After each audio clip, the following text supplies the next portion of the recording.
Kidney में जो भी एबनॉर्मलिटी होती है, जैसे कि ग्लोमेरुलोनेफ्राइटिस है ना, ये सारे अपन पढ़ने वाले हैं। तो अपन नॉर्मल पहले एक ग्लोमेरुलस का स्ट्रक्चर देखते हैं। तो ये अपना ये पूरा क्या है, ग्लोमेरुलस है।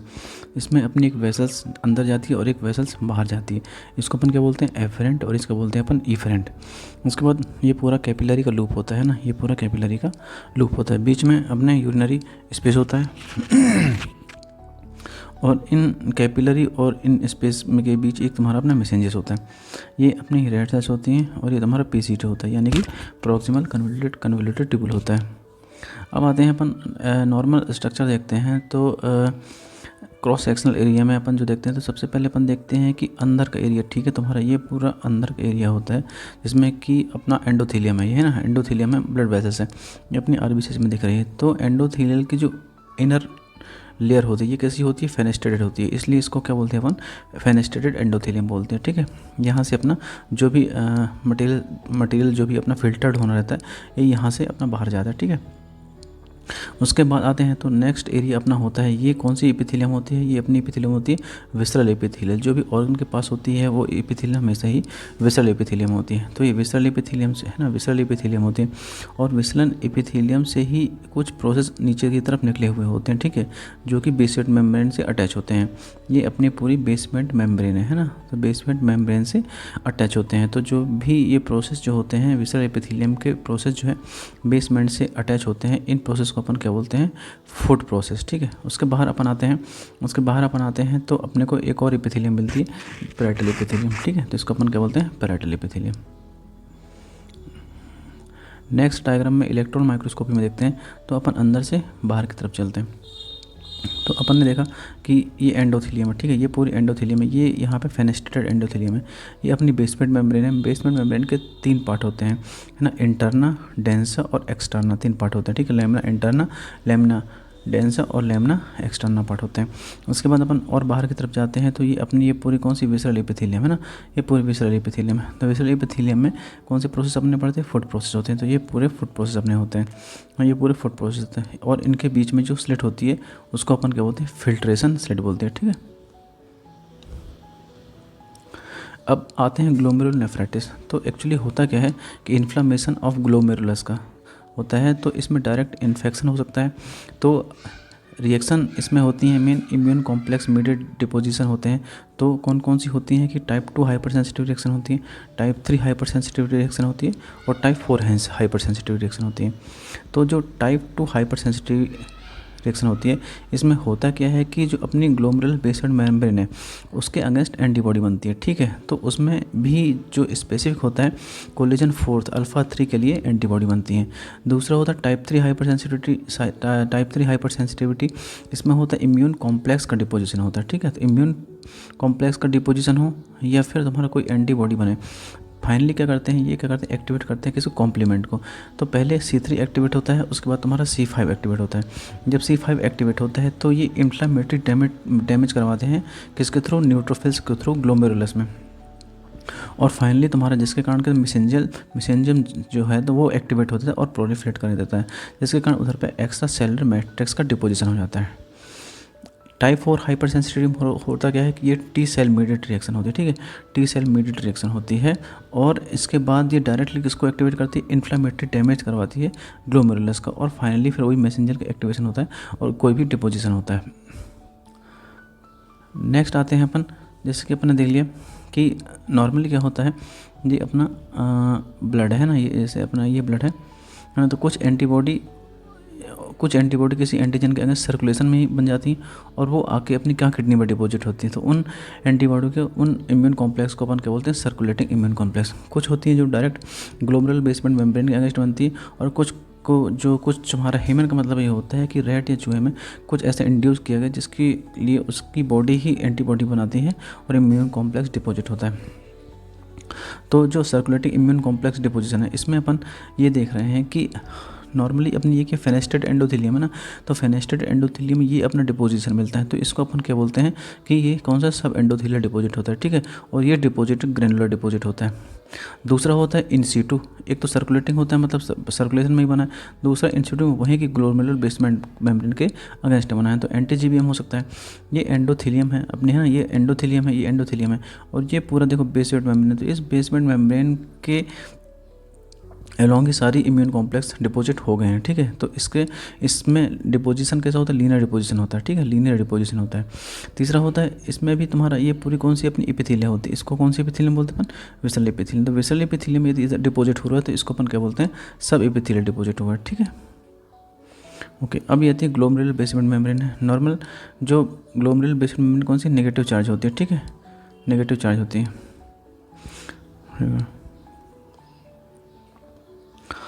अब अपन आते हैं कि नॉर्मली एक पढ़ते हैं अपन नेफ्राइटिक सिंड्रोम और एक पढ़ते हैं नेफ्रोटिक सिंड्रोम में। तो डिफरेंस क्या होता है कि जो नेफ्राइटिस में इन्फ्लामेशन मैक्सिमम होता है, जबकि नेफ्रोटिक सिंड्रोम में इन्फ्लामेशन उतना नहीं होता है। प्रोटीनूरिया लेस देन 3.5 कम होता है, जबकि नेफ्रोटिक सिंड्रोम में 3.5 ग्राम से ज़्यादा प्रोटीन बाहर आता है। एडीमा की बात करें तो एडीमा माइल्ड होता है क्योंकि प्रोटीन लेस होता है।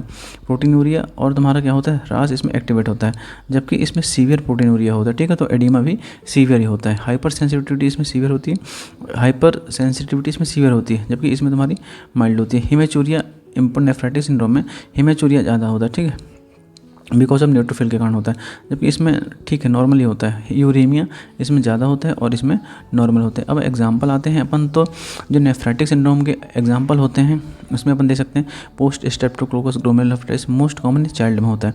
दूसरा तो rapid progressive glomerulonephritis membrano proliferative glomerulonephritis IG nephropathy है, मोस्ट कॉमन एडल्ट में होता है, ठीक है, और ये मोस्ट कॉमन इन्वॉल्व है। दूसरा नेफ्रोटिक सिंड्रोम के एग्जांपल देखो मिनिमल चेंज डिसीज होता है, ठीक है, मोस्ट कॉमन चाइल्ड में होता है। उसके बाद मेम्ब्रेनस ग्लोमेरुलोनेफ्राइटिस जिसमें सेकंड मोस्ट कॉमन एडल्ट में होता है। फोकल सेगमेंटल तुम्हारा मोस्ट कॉमन एडल्ट में होता है, और एमपीजीएन और आईजी होती है।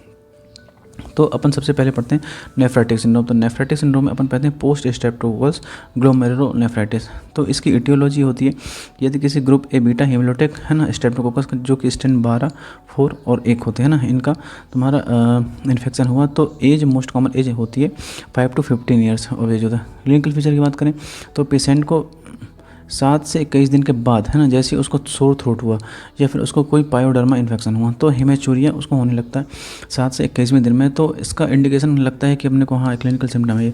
तो पैथोफिजियोलॉजी में क्या होता है, इसमें पैथोलॉजी में होता है कि वही टाइप 3 टाइप की हाइपर सेंसिटिविटी रिएक्शन बनती है, इसलिए जो है नो रिस्पॉन्स टू एंटीबायोटिक का कोई रिस्पॉन्स नहीं होता है ना। इसका प्रोग्नोसिस अच्छा होता है, 95% जो केस होते हैं स्टेरॉइड डिपेंडेंट होते हैं, ठीक है, इसलिए अपन जैसे ही स्टेरॉइड देंगे तो पेशेंट तुम्हारा ठीक हो जाता है, ठीक है। 4% क्रोनिक में जा सकता है और 1% के रैपिड प्रोग्रेसिव ग्लोमेरुलोनेफ्राइटिस में जा सकते हैं। अब अपन कोई भी यदि अपन ग्लोमेरुलोनेफ्राइटिस पढ़ते हैं तो एक तो अपन लाइट माइक्रोस्कोपी देखते हैं, दूसरा तो देखते हैं फ्लोरेसेंस माइक्रोस्कोपी, और तीसरा देते हैं अपन इलेक्ट्रॉन माइक्रोस्कोपी, ठीक है। तो अब लाइट माइक्रोस्कोपी में जो अपने को दिखता है तो क्या मिलता है, एंडो और एक्सो कैपिलरी का अपन को प्रोलिफरेशन दिखता है, ठीक है। पोस्ट स्ट्रेप्टोकोकस प्रोलिफरेशन में मेन तुम्हारा क्या होता है, न्यूट्रोफिल का इन्फिल्ट्रेशन होता है। अब फ्लोरेसेंस में देखते हैं तो नॉर्मल अपन ने बता दिया कि IgM और IgG है ना प्लस C3 कम्प्लीमेंट होता है, ये ही डिपॉजिट होते हैं। डिपॉजिट कैसे होते हैं ये सब, ये कैसे तुम्हारा एक ग्रेनुलर फॉर्म में डिपॉजिट होता है, ठीक है।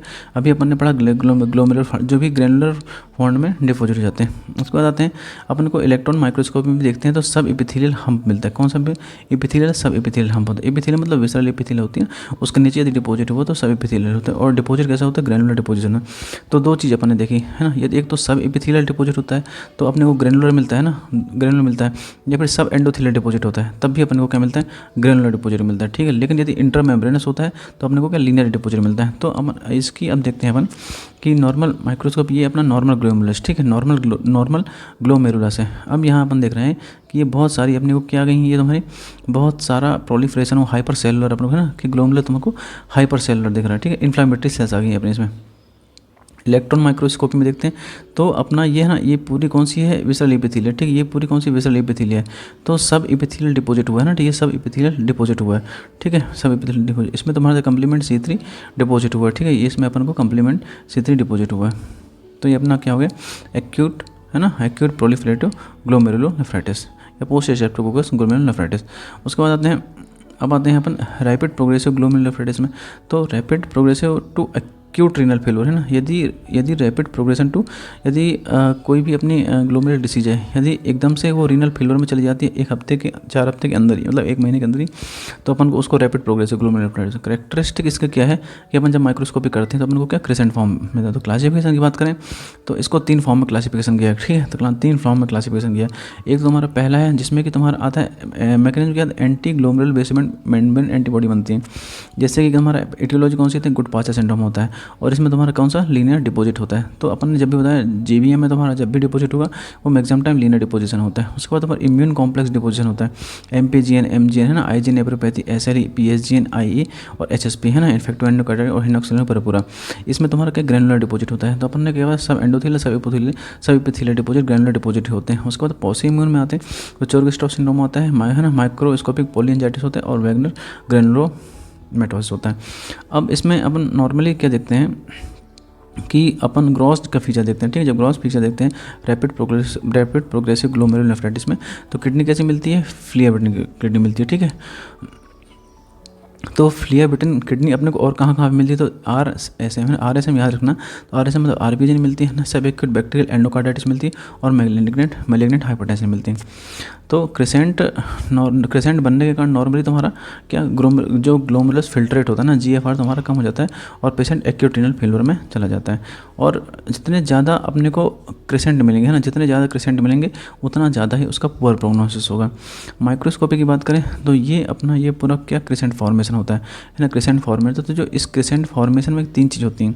एक तो तुम्हारी पैराइटल सेल्स होती है ना, पैराइटल सेल ना कि विशल सेल, कौन सी होती है, पूरी ये पैराइटल सेल्स है। उसके बाद तुम्हारा फाइब्रिन होता है और साथ में WBC का इन्फेक्शन हुआ होता है।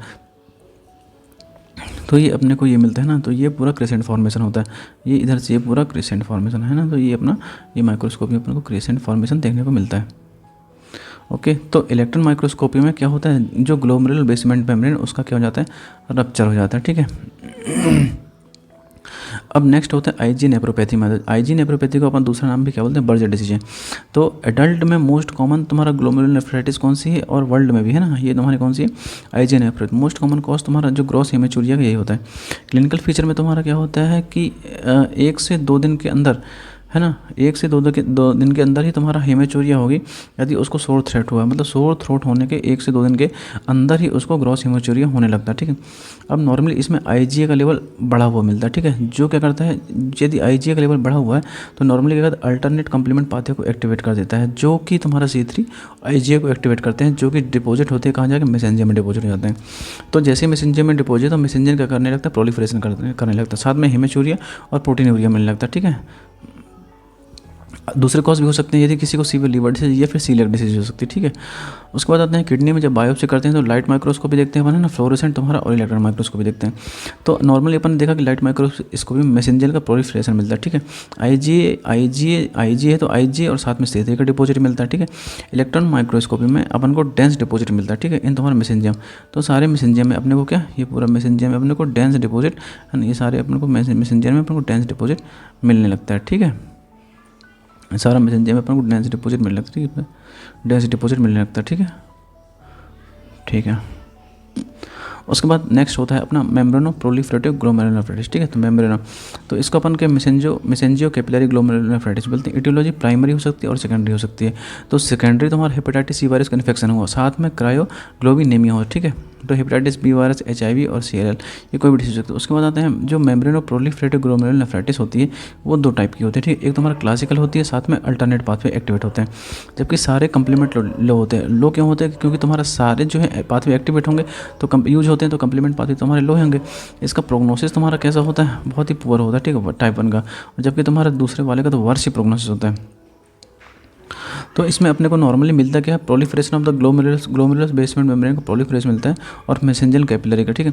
अब इम्यून कॉम्प्लेक्स डिपॉजिट होता है, ये तुम्हारा कौन सी है, ग्लोमेरुलर बेसमेंट मेम्ब्रेन है ना, ये तुम्हारी कैपिलरी है। तो नॉर्मली एक तो तुम्हारा सब एंडोथेलियल डिपॉजिट होता है और एक तुम्हारा इंट्रा मेम्ब्रेनस डिपॉजिट होता है, ठीक है, इंट्रा मेम्ब्रेनस डिपॉजिट होता है। तो अपन इसका अच्छा सा डायग्राम देखते हैं कि जैसे इसमें देखते हैं ना, ये तुम्हारा क्या MPGN है ना, ये तुम्हारा टाइप 1 है और ये तुम्हारा टाइप 2 है। तो टाइप 1 में अपन ये देखते हैं, टाइप 1 में अपन क्या देखते हैं कि ये देखो ये तुम्हारा सब एंडोथेलियल डिपॉजिट हुआ है ना, सब ये तुम्हारी कौन सी एंडोथेलियल है ना, एंडोथेलियल है और सब एंडोथेलियल ये पूरा डिपॉजिट होता है। टाइप 1 में तुम्हारा सब एंडोथेलियल डिपॉजिट होता है, जबकि तुम देखते हो टाइप टू में है ना, टाइप 2 में तुम्हारा ये मेम्ब्रेनस है पूरी, तो इंट्रा मेम्ब्रेनस डिपॉजिट होता है।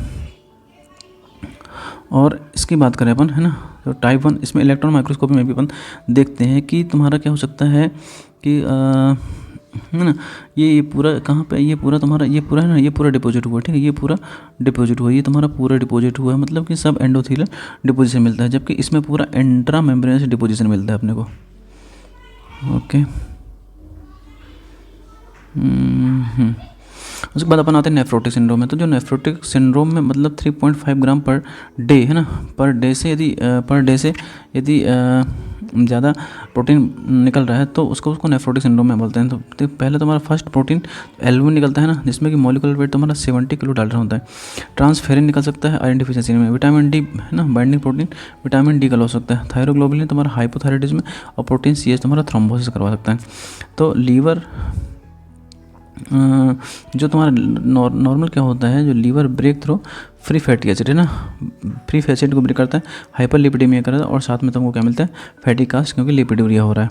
तो लेटर तुम्हारा जो ग्लोबुलिन लास्ट होता है ना, मतलब कि जो भी अपने इम्यूनोग्लोबुलिन है ये भी लॉस होते हैं, और नॉन सेलेक्टिव प्रोटीन यूरिया, मतलब सारे प्रोटीन ही लॉस होने लगते हैं और अपना इन्फेक्शन बहुत ज़्यादा बढ़ जाता है। ठीक है, तो मिनिमल चेंज डिसीज़ की बात करें तो मिनिमल चेंज डिसीज़ में होता क्या है अपना कि सबसे पहले तो ये देखते हैं कि इसमें इम्यून कॉम्प्लेक्स का डिपोजिशन नहीं मिलता। ठीक है, डिपोजिशन नहीं मिलता, ये मेनली तुम्हारा T सेल मीडिएटेड डिस्ट्रक्शन होता है।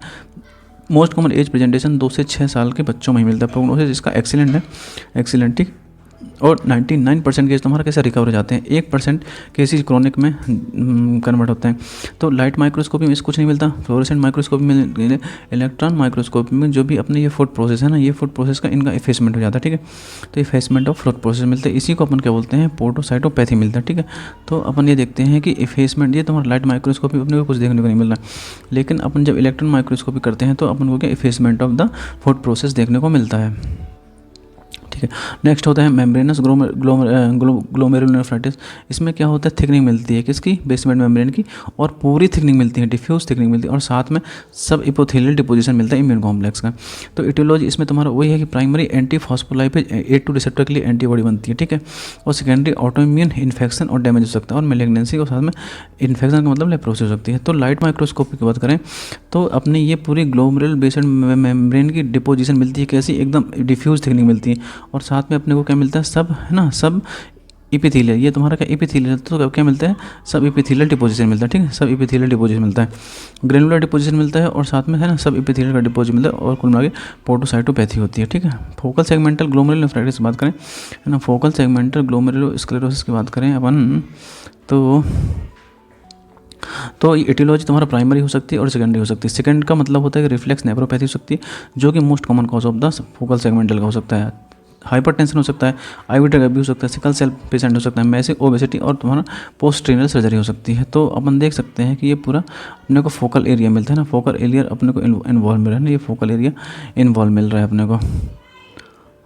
ठीक है, तो अपन इसमें मेनली तुम्हारा रहता है कि यदि लाइट माइक्रोस्कोपी यदि किडनी की बायोप्सी करते हैं तो यदि फोकल अपन किसको बोलते हैं और सेगमेंटल किसको बोलते हैं। ठीक है, तो फोकल यदि less than 50% of the glomerulus involve हो रहा है, ठीक है ना, less than 50% of the glomerulus involve हो रहा है तो उसको अपन फोकल बोलते हैं। यदि पार्ट ऑफ ग्लोमेरुलस इन्वॉल्व हो रहा है तो उसको अपन क्या बोलते हैं, सेगमेंटल बोलते हैं। लेकिन यदि मोर देन 50% है ना, यदि मोर देन 50% है तो उसको अपन क्या बोलते हैं, तुम्हारा डिफ्यूज बोलते हैं, और यदि पूरा इन्वॉल्व है तो उसको ग्लोबल बोलते हैं। ठीक है, ग्लोबल बोलते हैं। तो इसमें वही IgM और Ig का डिपोजिशन, C3 का डिपोजिशन होता है। ठीक है, और पोर्टोसाइटोपैथी मिलती है। एक होती है अपनी HIV फोकल सेगमेंटल ग्लोमेरुलोनेफ्राइटिस, इसमें कोलैप्सिंग वैरायटी होती है। ठीक है, इसमें तुम्हारा नेक्रोसिस मिलती है, पार्ट ऑफ ग्लोमेरुलस में कोलैप्स हो जाता है, पूरा जो टफ्ट होता है ना ग्लोमेरुलस का ये कोलैप्स हो जाता है, और साथ में हाइपरप्लेजिया ऑफ द पोर्टोसाइट्स मिलती हैं। तो ये अपन देख सकते हैं कि ये पूरा तुम्हारा कोलैप्सिंग है ना, ये पूरा कोलैप्स हो गया, ये एरिया देखो ये पूरा कोलैप्स हो गया, ये पूरा तुम्हारा कोलैप्स हो गया है ना, ये पूरा कोलैप्स हो गया, ये पूरा कोलैप्स हो गया। ठीक, ये पूरा तुम्हारा कोलैप्स हो गया, तो इसको कोलैप्सिंग नेफ्रोपैथी भी अपने को इसको बोलते हैं। नेक्स्ट होती है इनहेरिटेड नेफ्रोटिक सिंड्रोम में क्या होता है कि नॉर्मली जो हेरिडेटरी नेफ्राइटिस होती है ना, जैसे कि एल्पर्ट सिंड्रोम हो गया, इसमें डिफेक्ट तुम्हारा होता है कोलेजन, है ना, कोलेजन 4 अल्फा 5 में डिफेक्ट होता है। Most common x link defective, x link dominant तुम्हारा लिंक्ड होती है, ठीक है। अदर तुम्हारा अल्फा 3 भी इन्वॉल्व हो सकता है, अल्फा 4 होती है, लेकिन यदि ये ऑटोसोमल होती है। क्लिनिकल फीचर में पेशेंट तुम्हारा 3 मेन तुम्हारा है क्लिनिकल फीचर में। तो यदि तुम्हारा ग्लोमेरुलस बेसमेंट मेम्ब्रेन इन्वॉल्व हुआ तो पेशेंट तुम्हारा हेमेचूरिया के साथ आएगा, जो कि मोस्ट कॉमन प्रेजेंटेशन है, और प्रोटीनूरिया के साथ होगा। उसके बाद तुम्हारा ईयर की बात करें तो सेंसरी हेयरिंग लॉस मिलता है, ठीक है, जो कि बाइलेटरल होता है। उसके बाद आई में तुम्हें तो लेंटिकोनस मिलता है, जो कि एंटीरियर होता है, ठीक है। अब लाइट माइक्रोस्कोपी के मिलते हैं तो अपन को जो लाइट माइक्रोस्कोप में डिफ्यूज ग्लोमेरुलर बेसमेंट में की थिकनिंग मिलती है, ठीक है। उसके बाद splitting of the glomerular basement मिलती है और बास्केट वेव अपीयरेंस मिलता है अपने को देखने को। तो अब इसमें थोड़ी सा अल्ट्रा स्ट्रक्चर देख लेते हैं कि ये नॉर्मली अपनी क्या है बेसल मेम्ब्रेन, ठीक है, ये बनाती है एंडोथेलियम। तो अंदर से बाहर की तरफ जाते हैं तो ये अपना क्या है विसरल एपिथेलियम, ठीक है। विसरल एपिथेलियम जो पोर्टोसाइट्स होते हैं तो ये अपने कौन से प्रोटीन होते हैं, ये अपने प्रोटीन कौन से होते हैं, ये अपने प्रोटीन होते हैं नेफ्रिन, है ना। ये नेफ्रिन से ही जुड़े हुए कुछ प्रोटीन इनको अपन कहते हैं पोर्टोसिन से ही जुड़े हुए कुछ प्रोटीन होते हैं जिनको अपन क्या बोलते हैं एक्टिन फिलामेंट। इन्हीं सब में डिफेक्ट यदि हुआ तब अलग अलग वैरायटी का इनको करेक्टरिस्टिक और क्लिनिकल फीचर सिम्टम होता है, जिसमें कि पहला अपन ने पढ़ा नेफ्रिन बताया, ठीक है।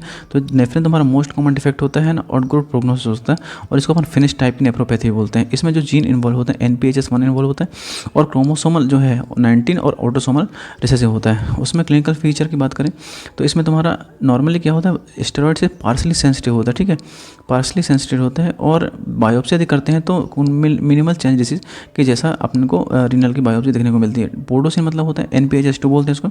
ये भी तुम्हारा क्रोमोसोम नंबर 1 और ऑटोसोमल रिसेसिव होती है, और स्टेरॉइड रेजिस्टेंस होती है, ठीक है। अल्फा एक्टिनिन की बात करो तो NPHS3 होता है, 19 ऑटोसोमल डोमिनेंट होता है, और स्टेरॉइड रेजिस्टेंस ही होता है, ठीक है। तो secondary cause of nephrotic syndrome तुम्हारा क्या हो सकता है डायबिटिक नेफ्रोपैथी हो सकता है, ठीक है। तो डायबिटिक नेफ्रोपैथी की बात करें तो ग्लोमेरुलर फाइंडिंग तुम्हारा इसमें क्या मिलती है कि diffuse glomerular basement membrane thickening मिलती है, ठीक है। डिफ्यूज मेसेंजियल प्रोलिफरेशन मिलता है, और तुम्हारा नोडुलर मेसेंजियल प्रोलिफरेशन मिलता है, ठीक है। साथ में नोडुलो ग्लोमेरुलस स्क्लेरोसिस मिलती है। एक इंपॉर्टेंट लीजन है जो कि इस तरफ से इस तरीके से तुम्हारे नोडुलस मिलते हैं, इनको अपन किमरिशनल लीजन मोस्ट स्पेसिफिक होते हैं ना, कौन सा लीजन KW लीजन बोलते हैं। और तुम्हारे इसमें हाईलैंड का डिपोजिट मिलता है। तो कैप्सुलर ड्रॉप और फाइब्रिन कैप, है ना, ये नाम याद रख लेना, इंपॉर्टेंट होते हैं। तो यदि SLE की बात करें, इन SLE में क्या होता है ल्यूपस नेफ्राइटिस बोलते हैं। तो इसमें डिपोजिशन किसका होता है IgG MADE और साथ में C3 का ना फुल हाउस इफेक्ट इसको बोलते हैं। ये अपना पूरा हो गया ग्लोमेरुलर नेफ्राइटिस। Thank you.